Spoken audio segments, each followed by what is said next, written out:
في القلب شعاع يهديني نور الإيمان سرى فيني وبذكرك يا ربي أرقى دوما بالروح عن الدوني دوما بالروح عن الدوني في القلب شعاع يهديني نور الإيمان سرى فيني. তোমরা ডক্টর খন্দকার আব্দুল্লাহ জাহাঙ্গীর রহমাল্লাহর নাম শুনেছ? স্যার একটা উপমা দিতেন, আমার কাছে বেশ ভালো লাগে উপমাটা। সেটা হলো, স্যার বলতেন যে আল্লাহ সুবহানাহু ওয়া তাআলা মানুষ এবং অন্য প্রাণীদের যে সৃষ্টি করেছেন, এই দুই সৃষ্টির উপমা হলো বাটন ফোন আর স্মার্টফোনের মতো। অর্থাৎ আল্লাহ তাআলা যে অন্যান্য প্রাণী তৈরি করেছেন, ধরো হাঁস, মোরগ, গরু, ছাগল যা যা আছে, এই সবগুলোকে স্যার বলতেন এগুলো হলো বাটন ফোনের মতো। আর আমরা যারা মানুষ, আশরাফুল মাখলুকাত, আল্লাহর সবচেয়ে সেরা সৃষ্টি, সৃষ্টি জগতের সব কিছুকে আল্লাহ তাআলা যে মানুষের জন্য সৃষ্টি করেছেন, সে মানুষের তুলনা স্যার দিতেন স্মার্টফোনের সাথে। কিভাবে তিনি বোঝানোর চেষ্টা করতেন যে দেখো, একটা বাটন ফোনে কিন্তু যা যা প্রোগ্রাম দেওয়ার আছে তা কিন্তু দেওয়াই থাকে। বাটন ফোনে কি অ্যাপ স্টোর, প্লে স্টোরের মাধ্যমে নতুন কোনো প্রোগ্রাম ডাউনলোড করার সুযোগ আছে? সুযোগ নেই। ক্যালকুলেটর যেটা দেওয়া আছে, তোমার পছন্দ হলে ভালো, না হলে তুমি আরেক সেট চেঞ্জ কিনো, কিন্তু নতুন আরেকটা ক্যালকুলেটর তুমি নামানোর কোনো সুযোগ বাটন ফোনে থাকে না। কিন্তু স্মার্টফোনে অলমোস্ট ব্ল্যাঙ্ক, মূল জিনিসগুলো দেওয়া থাকে। এরপরে তুমি কি কি নামাবা না নামাবা, তুমি অ্যাপ স্টোরে গিয়ে, প্লে স্টোরে গিয়ে তোমার সুবিধা অনুযায়ী তুমি নামাইতে পারো। আল্লাহ রাব্বুল আলামিন যে হাঁস মোরগ তৈরি করেছেন, অন্যান্য সৃষ্টি, অন্যান্য প্রাণী তৈরি করেছেন, এদের সবাইকে আল্লাহ রাব্বুল আলামিন নির্দিষ্ট প্রোগ্রাম তাদের মধ্যে দিয়ে দিয়েছেন। নতুন কোনো প্রোগ্রাম সেখানে ঢুকাবার সুযোগ নেই। এজন্য যদি কেউ চায় যে হাঁস, মোরগ, গরু, ছাগল এদেরকে আমরা ডাক্তার, ইঞ্জিনিয়ার বানাবো, সম্ভব না। তাকে আল্লাহ তাআলা যা দিয়েছেন সেটা ভেতরে একেবারে সেট করে দিয়েছেন, বাটন ফোনের মতো, কিছু করতে হবে না। এই জন্য দেখবা যে মোরগের বাচ্চা সে কিন্তু জন্মের পরপরই হাঁটা শুরু করে দেয়। হাঁসের বাচ্চা সে জন্মের পরপরই কিন্তু তাকে পানিতে ছেড়ে দিলে সে কিন্তু সাঁতার কাটা শুরু করে দেয়। মানুষের বাচ্চা ওই যে স্মার্টফোনের মতো, তো জন্মের সাথে সাথে কি হাঁটা শুরু করে দেয়? 2-4 মাসেও পারে না, তাই না? শুধুমাত্র কাত হতে শেখে অনেক দিন পর, তাতেই বাপ মা খুশি হয়ে যায়, আরে কাত হয়েছে, মোবাইল নিয়ে তাদের করে ছবি তোলে যে প্রথম কাত হয়েছে, প্রথম একটু বসছে, ঘাটা একটু সোজা করছে, কত কাহিনী। কারণ ওই যে স্মার্টফোনের মতো তো কোনো কিচ্ছু দেওয়া নাই, এখন সে আস্তে আস্তে শিখে, দেখে দেখে যেটা তার পছন্দ সে সেটা ডাউনলোড করে নেয়। তো স্যার এই উপমা দিয়ে বোঝাতেন আব্দুল্লাহ জাহাঙ্গীর রহমাল্লাহ যে দেখো, আমাদেরকে আল্লাহ রাব্বুল আলামিন স্মার্টফোনের মতো তৈরি করেছেন। আমরা চাইলে আমাদের এই শরীরে, আমাদের এই মনে, আমাদের এই মস্তিষ্কে যেই কোনো প্রোগ্রাম আমরা ঢুকাতে পারি। চাইলে কেউ ভালো কিছু ঢুকালে তিনি ভালো মানুষ হতে পারেন, খারাপ কিছু ঢুকালে তিনি খারাপ মানুষ হতে পারেন। গরু, ছাগল তারা কখনো চোর ডাকাত হয় না, তারা কখনো সন্ত্রাসী হয় না, তাদের মধ্যে ভালো মন্দ বলতে কিছু নাই। খুব এবাদত গুজার গরু, খুব নেককার ছাগল, সম্ভব? কোনো অপশন আছে? নাই। বাটন ফোন তো। আল্লাহ রাব্বুল আলামিন মানুষকে স্মার্টফোনের মতো তৈরি করেছেন, এই জন্য সে কোন প্রোগ্রামটা নামাবে তার মধ্যে, এটা তার জন্য অনেক বেশি ইম্পর্ট্যান্ট। প্রত্যেকটা মানুষ অনুসরণ প্রিয়, প্রত্যেকটা মানুষ অনুকরণ প্রিয়। আল্লাহ রাব্বুল আলামিন সৃষ্টি করেছেন, আমাদের প্রকৃতিতেই এটা দিয়ে রেখেছেন। এখন তুমি কাকে অনুসরণ করছো? তুমি হয়তো মনে করছো না আমি কাউকে অনুসরণ করি না। আজকাল একটা স্টাইল বের হয়েছে না স্কুল কলেজের ছেলেফেলেদের মধ্যে, বিশেষ করে, যে আমি আসলে কাউকে ফলো করি না, আমার যেটা বুঝে আসে, আমার যেটা বিবেকে ধরা, এর বাইরে আমি কারো কথা শুনি না, আমার বাপ বললেও শুনি না। এরকম একটা ভাবসাব চলে আসছে না? দেখো, এই লোকটাও কিন্তু দিন শেষে কারো অনুসারী। সে কার অনুসারী? সে তার প্রবৃত্তির অনুসারী। নবী করিম সাল্লাল্লাহু আলাইহি ওয়াসাল্লামের হাদিসে পরিষ্কারভাবে বলা আছে, মানুষ হয় আল্লাহর গোলাম হবে, আর না হলে তার প্রবৃত্তির গোলাম হবে। এই দুইটার একটা, 3 নম্বর কোনো অপশন নাই। এখন তোমার গোলামিটা তোমার নিজের প্রবৃত্তির করলে তোমার জন্য বেটার হবে, নাকি তোমার সৃষ্টিকর্তা যিনি তোমাকে সৃষ্টি করেছেন তার আশা আকাঙ্ক্ষা, তার আদেশ নিষেধগুলোকে অনুসরণ করলে তোমার জন্য কল্যাণকর হবে? আমরা যে মোবাইল কিনি বা বিভিন্ন ডিভাইস কিনি, এগুলো কেনার সাথে সাথে ছোটো ছোটো একটা ইউজার গাইড দেয় না?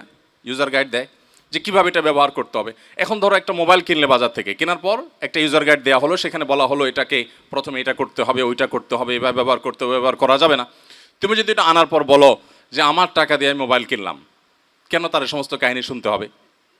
তুমি যদি এখানে স্বাধীনতা অ্যাপ্লাই করতে চাও, তোমার পুরা ক্ষমতা সেখানে খাটাতে চাও এবং যা খুশি তা করো, তাহলে এটার কখনো সঠিক উপকারিতা বা যথার্থ উপকারিতা পাবে না। ঠিক একইভাবে আল্লাহ রাব্বুল আলামিন আমাদেরকে সৃষ্টি করার পর কোরআনে কারিম দিয়ে রেখেছেন। মানুষ বহু কিছু এক্সপেরিমেন্ট করে, গোটা পৃথিবীতে বহু পরীক্ষা নিরীক্ষা হয়েছে মানুষের উপরে।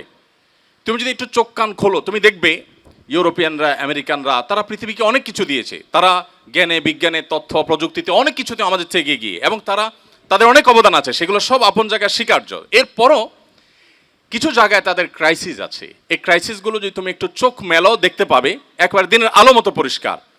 তারা বড় বিবাহ বহির্ভূত সম্পর্ককে তারা অ্যাপ্রিসিয়েট করেছে, তারা সমকামিতার মতো বিষয়গুলোকে তারা মানুষের অধিকারের পর্যায়ে নিয়ে গেছে, নিয়ে সেগুলোকে তারা স্টাবলিশ করেছে। এরকম আরও অনেক কাজ তারা করেছে। এই কাজগুলোর ফলশ্রুতি কি হয়েছে সেগুলো তুমি যদি একটু তাকাও তাদের বাস্তবতায়, তো দিনের আলোর মতো তোমার কাছে পরিষ্কার হয়ে যাবে। নতুন করে কিছু তোমাকে বোঝাতে হবে না। আমরা যারা এখনো মনে করি যে ইসলামের কথা বললে, আল্লাহর কথা বললে, রাসূলের কথা বললে মানুষ সেকেলে হয়ে যায়, আধুনিকতা হবে যদি আমি ভিন্ন কিছু ভাবি, ভিন্ন কিছু করি, স্রোতের বিপরীতে চলতে শিখি, যারা এই সমস্ত চিন্তা করি তাদেরকে আমি বলবো যে পৃথিবীর দিকে তারা যেন একটু তাকায়। আমি একটা কথা প্রায় বলি যে পশ্চিমারা আমাদের চাইতে জ্ঞানে, বিজ্ঞানে, তথ্যে, প্রযুক্তিতে, অবকাঠামোতে, কলকারখানাতে, ইন্ডাস্ট্রিতে, আরও বহু সেক্টরে তারা আমাদের চাইতে যদি 500 বছর এগিয়ে থাকে, আমরা সাবকন্টিনেন্টের মানুষ তাদের চাইতে 1000 বছর এগিয়ে আছি আমাদের পারিবারিক ব্যবস্থাপনায়। কোনো সন্দেহ আছে তোমাদের মধ্যে?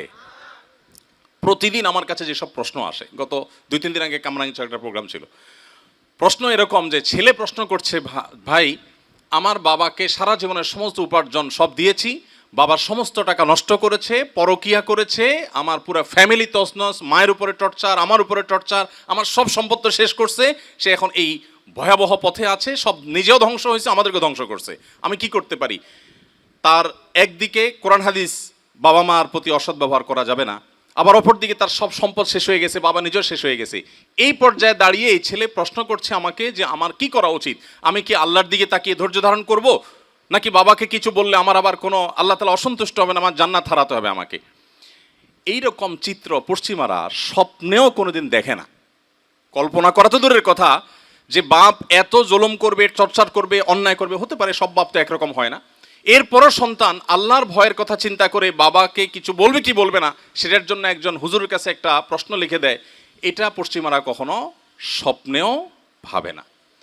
আমাদের ফ্যামিলি ব্যবস্থাপনা নানা দিক থেকে আমাদের ভেঙে পড়ছে, এরপরও আমরা যতটা ভালো আছি ওদের চাইতে আমরা শতগুণ ভালো আছি। তোমরা ইনশাআল্লাহ কলেজে পদার্পণ করবে, তোমাদের সামনে অনেক আইডিওলজি সামনে আসবে, তোমাদের সামনে অনেক আদর্শ সামনে আসবে। আমার এই কথাগুলো বলার উদ্দেশ্য হলো, অ্যাজ এ মুসলিম তুমি যেন হীনমন্যতায় ভুগবে না। তুমি মনে রাখবে তোমার ইসলাম স্বয়ংসম্পূর্ণ, তোমার ধর্ম স্বয়ংসম্পূর্ণ, এখানে অপূর্ণতা বলতে কিচ্ছু নেই। তুমি নিজে কখনো হীনমন্যতায় ভুগবে না, তুমি ইসলাম সম্পর্কে জানার চেষ্টা করবে, তোমার ঈমান তরতর করে বাড়তে থাকবে। আমাদের প্রিয় নবী সাল্লাল্লাহু আলাইহি সাল্লাম তরুণদেরকে অনেক বেশি স্নেহ করতেন, অনেক ভালোবাসতেন। তোমাদের এই বয়সটা জীবনের সবচেয়ে গুরুত্বপূর্ণ সময়। আমরা তো মনে করি যে এই বয়সে একটু আধটু করে মানুষ, অর্থাৎ বয়সটাই এরকম যে কিছু ফালতু কাজ বোধহয় করা যায়, অথচ এটাই হলো জীবনের সবচেয়ে ক্রিম টাইম। তোমরা কি জানো নবী করিম সাল্লাল্লাহু আলাইহি সাল্লাম বলেছেন কিয়ামতের ময়দানে 4টি প্রশ্ন উত্তর দেওয়া ছাড়া কেউ পা নাড়াতে পারবে না। এর ভিতরে একটা মৌলিক প্রশ্ন হলো ওয়ান শাবাবিহি ফিমা আবলা, তোমার তারুণ্যকে তুমি কোন কাজে কাটিয়েছো? তুমি বৃদ্ধ বয়সে কি করেছো, কয়টা উমরা করেছো, কয়টা হজ করেছো, এটা আল্লাহ দেখবেন না। আল্লাহ দেখবেন তুমি তোমার তারুণ্যে কি করেছো, তোমার যৌবনে কি করেছো। এই জন্য তোমাদেরকে আমি বলতে চাই যে এই বয়সটা হেঁয়ালিপনার নয়, এই বয়সটা খুব সিরিয়াস, এবং মানুষ যা করে এই বয়সেই করে। তোমরা এই যে সোহাগ ভাইকে দেখতে পাচ্ছ, উনি সফল উদ্যোক্তা, তোমরাই বলো এই সফল উদ্যোক্তা কি উনি বুড়াকালে হয়েছেন? এখনো তো তরুণ উনি, আলহামদুলিল্লাহ বয়সে, তাই না? অতএব তোমাদের এই জীবনটা অনেক বেশি গুরুত্বপূর্ণ। এই পুরো জীবনটা আল্লাহ তাআলাকে তোমরা দেওয়ার চেষ্টা করবে। মনে রাখবে আল্লাহ তাআলা আরশে নিচে যে সমস্ত মানুষকে বিশেষভাবে ছায়া দেবেন কিয়ামতের ভয়াবহতম দিনে, যাদের কিয়ামতের কোনো কষ্ট তাদেরকে টাচ করবে না, সে মানুষগুলোর ভিতরে ওই যুবকরা যাদের যৌবনকে তারা আল্লাহর পথে ব্যয় করেছে, আল্লাহর ইবাদত বন্দেগীতে ব্যয় করেছে, এবং যৌবনকালকে তারা নষ্ট করেনি। বিধায় আমি তোমাদেরকে বলতে চাই, তোমাদের কলেজ বিশ্ববিদ্যালয় জীবনে তোমরা আত্মপরিচয়হীনতার বা আত্মপরিচয় নিয়ে তোমাদের হীনমন্যতা তোমরা ভুগবে না। তোমাদেরকে নানা পরিচয় পরিচিত করতে অনেকেই চাইবে, তোমরা সতর্ক থাকবে। মনে রাখবে ইসলাম মানুষের বানানো কোনো দিন নয়। এখনো ইসলামের এমন এমন বিধিবিধান আমরা জানি যে বিধানগুলো মনে হবে যে আজকের এই 2024 সনের পৃথিবীর বাস্তবতায় মনে হয় আজকে নাজিল হয়েছে, অথচ এই বিষয়ে নবী করিম সাল্লাল্লাহু আলাইহি সাল্লাম 1450 বছর আগে হাদিস বলে গেছে। তুমি দেখো এখন ফ্যাক্টরি রেভলিউশনের পরে এখন পৃথিবীতে যে প্রাকৃতিক দুর্যোগ দেখা দিয়েছে, এখন বৃক্ষরোপণ করার গুরুত্ব বুঝে আসছে আমাদের কাছে, তাই না? অথচ নবী সাল্লাল্লাহু আলাইহি সাল্লাম যখন বৃক্ষরোপণের কথা বলেছেন তখন পৃথিবীতে এই সংকটটা কি ছিল? এই কালো ধোঁয়া ছিল? এই কলকারখানার এই সমস্ত বর্জ্য এগুলো গিয়ে পরিবেশ দূষণ করতো? কিছুই ছিল না। কিন্তু তখন তিনি বৃক্ষরোপণের গুরুত্ব বলেছেন। আরো মজার বিষয়, তিনি এমন জায়গায় বসে বৃক্ষরোপণের গুরুত্ব বলেছেন সেখানে বৃক্ষরোপণ করার অপশনই খুব একটা ছিল না, মরুভূমি, পাহাড় এবং রুক্ষ পাহাড়, সেই জায়গায় তিনি বলেছেন। আমি এক্সাম্পল দিলে অনেক এক্সাম্পল দিতে পারবো, আমি সেদিকে যাচ্ছি। আমি বলছি যে মুসলমান হিসাবে তুমি গর্বিত হওয়ার জন্য যথেষ্ট, তোমার আর কিচ্ছুর প্রয়োজন নাই। তুমি সব সময় প্রাউড ফিল করবে অ্যাজ এ মুসলিম, এবং প্রাউড ফিলটা তখনই করতে পারবে যখন তুমি ইসলামটা বুঝবে, জানার চেষ্টা করবে। আজকে আমি তোমাদের প্রতি উদাত্ত আহ্বান করতে চাই, ইসলামকে জানার তোমরা চেষ্টা করবে। আজকের এই প্রোগ্রামটা তোমাদেরকে ইসলাম জানাবার জন্য না, ইসলাম জানার জন্য এত শর্ট টাইম যথেষ্ট নয়। ইসলাম সম্পর্কে যদি তুমি জানো তাহলে কেউ তোমাকে হাইকোর্ট দেখাতে পারবে না, কেউ তোমাকে বিভ্রান্ত করতে পারবে না। আমি আবারও বলছি, ইসলাম সম্পর্কে তুমি পড়াশোনা করে জেনে বুঝে তারপর ইসলামকে তুমি যদি প্র্যাকটিস করো, সেই ইসলাম তোমার ইনশাআল্লাহ অনেক বেশি উপভোগ্য হবে, তুমি অনেক উপভোগ করবে এবং ইসলাম প্র্যাকটিস করে তুমি অনেক মজা পাবে।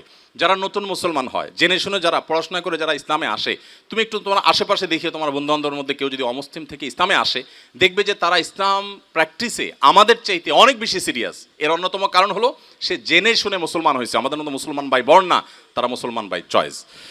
দ্বিতীয়ত যে বিষয়টি তোমাদেরকে করার জন্য আমি বলবো তা হলো, তোমরা সবসময় সৎসঙ্গ অবলম্বন করবে। যেই বন্ধুটা তোমার মিথ্যা বলার অভ্যাস আছে, যে বন্ধুটার মধ্যে অন্য মেয়েকে নিয়ে আজে বাজে কথা বলার, কমেন্ট করার অভ্যাস আছে, টিজ করার অভ্যাস আছে, তুমি হেয়ালিপনা করে দুষ্টমি করেও এই বন্ধুর সঙ্গ কখনো অবলম্বন করবে না। কারণ মানুষ এভাবে নষ্ট হয়, এভাবে ধ্বংস হয়। মাদকতা নিয়ে তোমরা আজকে অনেক কথা শুনেছ। মানুষ মাদকের পথে যে যায়, প্রথম পদক্ষেপ হলো একটা খারাপ বন্ধুর পালায় পড়ে, যে বিড়ি খায়, যে হয়তো ধূমপান করে, সিগারেট খায়, এরপর আস্তে আস্তে সে খারাপের দিকে যায়। এই জন্য কোরআন আমাদেরকে বারবার করে মুত্তাকি হওয়ার পথ বাতলে দিয়েছে, ওয়াকুনু মাআস সাদিকিন, ইয়া আইয়ুহাল্লাযীনা আমানুত্তাকুল্লাহ ওয়াকুনু মাআস সাদিকিন। তাকওয়া অবলম্বন করো। উপায় কি? মুত্তাকিদের সাথে থাকো। যত বেশি মুত্তাকিদের সংস্রব অবলম্বন করবে তত ভালো মানুষ হতে পারবে। তোমার মন্দের ভালো যা আছে, তোমার কলেজে, তোমার বিশ্ববিদ্যালয়ে, তোমার মেসে, যেখানে পাবে, তুলনামূলকভাবে যারা নামাজি, যাদের আল্লাহর ভয় আছে, যে মা বাবাকে রেসপেক্ট করে, যে খারাপ মানুষ না, ওই লোকটা তোমার বন্ধু হবে এবং তাকে যখন বন্ধু বানাবে অটোমেটিক তুমি ভালো হওয়ার পথ খুঁজে পাবে ইনশাআল্লাহ। তৃতীয়ত যেটি বলবো তা হলো সময়ের হেফাজত করবে। সময় মানুষের জীবনের সবচেয়ে দামি জিনিস।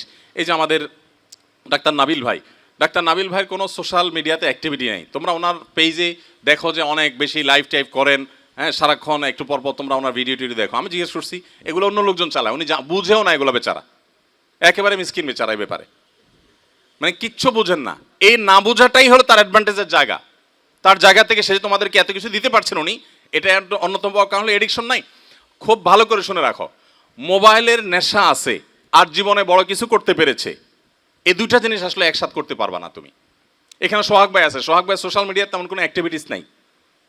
আমি জানি যে ওনার মোবাইলে, আমি যতটুকু জানি, শুনেছি উনি বলেছেন যে ওনার মোবাইলে সোশ্যাল মিডিয়ার অ্যাপগুলো নাই, ফেসবুক ইউটিউবের এই সমস্ত অ্যাপগুলো পর্যন্ত ওনার মোবাইলে নেই আলহামদুলিল্লাহ। আমরা বাংলাদেশে একেবারে প্রথম সারির এক পয়সাওয়ালা মানুষের কাছে গেছিলাম আমি, সোহাগ ভাই সহ একবার কোনো একটা কাজে।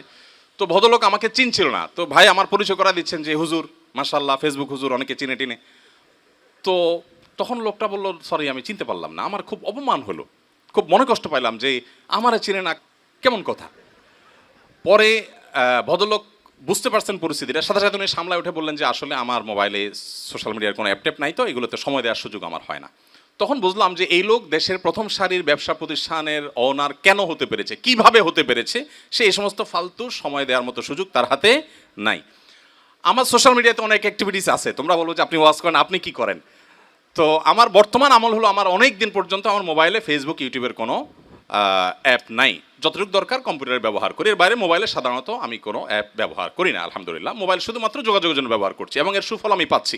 তো তোমাদেরকে আমি বলবো, সময় তোমরা হেফাজত করবে, আজে বাজে বন্ধুর সাথে সময় কাটাবে না এবং মোবাইলের নেশা থেকে বাঁচার চেষ্টা করবে, মাদকতা থেকে বাঁচার চেষ্টা করবে এবং তোমাদের লজ্জাস্থানকে হেফাজত করবে। আব্দুল্লাহ জাহাঙ্গীর আরেকটা কথা কোট করি, স্যার বলতেন, দেখো আমার মতো দাড়ি পাকা বুড়ো, স্যারের কথা বলতেন যে আমার মতো দাড়ি পাকা বুড়ো তাহাজ্জুদ পড়ে আল্লাহর যতটুকু নৈকট্য লাভ করতে পারবো, তোমাদের মতো তরুণরা শুধু 5 ওয়াক্ত নামাজটা পড়বে এবং তোমাদের চরিত্রটাকে হেফাজত করবে, আল্লাহর নৈকট্য আমার চাইতে তোমরা অনেক বেশি অর্জন করতে পারবে। তো আমি আশা করব যে তোমাদের চরিত্রকে তোমরা হেফাজত করবে। আমি একটা কথা প্রায় বলি যে এখন এরকম তরুণ পাওয়া খুব কঠিন, যে তরুণের আসলে কোনো হারাম রিলেশন নাই। এরকম ছেলে ফেলে একেবারে নাই বললে চলে, তাই না? তো এরকম অবস্থাতে আমাদের লক্ষ্য রাখতে হবে যে, মনে রাখবে স্রোতের বিপরীতে চলা মানুষের সংখ্যা খুব কম। স্রোতের সাথে তাল মিলানো মানুষ সে কখনো সেরা মানুষ হয় না। স্রোতের বিপরীতে তাল মেলানোর মানসিকতা থাকতে হয়। আল্লাহ তোমাদেরকে সেই তৌফিক দান করুন। সর্বশেষ কথা হলো, তোমাদের জীবনে একবার হলো পুরাটা কোরআনে কারীম শুরু থেকে শেষ পর্যন্ত অর্থ সহকারে বুঝে, সম্ভব হলে সংক্ষিপ্ত ব্যাখ্যা সহকারে একটু পড়বে, এবং নবী সাল্লাল্লাহু আলাইহি ওয়াসাল্লামের সিরাত গ্রন্থ একবার পড়ে শেষ করবে। এই দুইটা জিনিস, পুরো কোরআন একবার এবং পুরো সিরাত গ্রন্থ একবার পড়ে শেষ করবে। আশা করি যে ইসলামটাকে তুমি অনুভব করতে পারবে এবং ইসলামের সঠিক ধারণা তুমি পাবে। আল্লাহ তাআলা তোমাদের সবার ঈমান আমলকে, তোমাদের তাকওয়াকে প্রতিকূল পরিবেশে আল্লাহ তাআলা হেফাজতে রাখুন, তোমাদের সবাইকে হেফাজতে রাখুন। জাযাকুমুল্লাহ খাইর। আসুন্নাহ ফাউন্ডেশন, উম্মার স্বার্থে সুন্নাহর সাথে।